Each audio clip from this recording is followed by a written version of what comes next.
The Gendai were an often misunderstood species, with many people believing they were near immortal bloodthirsty brutes due to the most infamous members of their species, such as Durge, a bounty hunter who worked for the Confederacy during the Clone Wars and was known to slaughter an entire colony of Gungans, as well as many Jedi, including Jon Antilles. Another infamous Gendai named Rayvis further cemented the species' brutal nature when he actively hunted the Jedi Cal Kestiss during the events of Jedi Survivor.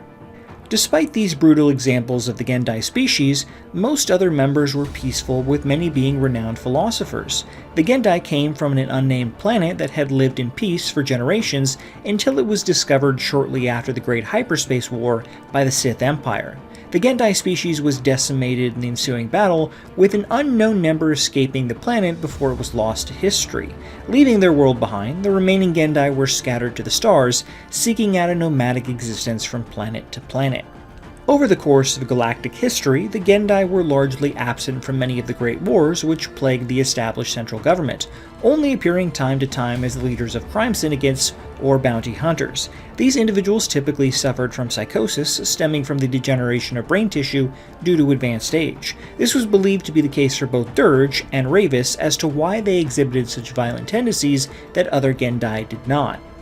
Gendai anatomy and lifespans were far different than most species in the galaxy, with most Gendai living for anywhere from 4,000 to 7,000 galactic years. Gendai were unique in that they were a boneless species and were virtually a formless jumble of corded muscles and nerve bundles. Because of this, Gendai typically inhibited heavy armor made for humanoids to give themselves a form which passed for any number of species in the galaxy.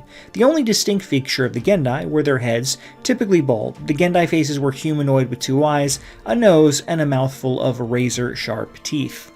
Lacking the vulnerable vital organs of most species, including hearts and lungs, Gendai could take extreme injuries and even complete dismemberment and survive. This often gave them the reputation of being immortal. In fact, they could regrow lost limbs or other body parts in only a few minutes.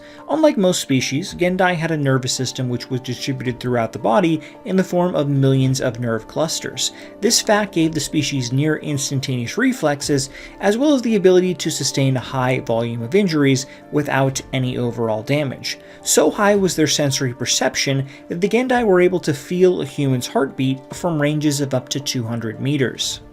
As the Gendai did not possess a heart, their circulatory system functioned by way of a series of capillaries and muscular contractions, which pushed blood through the body. If the Gendai received a cut, that area could easily be cut off from heavy blood flow to prevent bleeding to death while the body regenerated itself.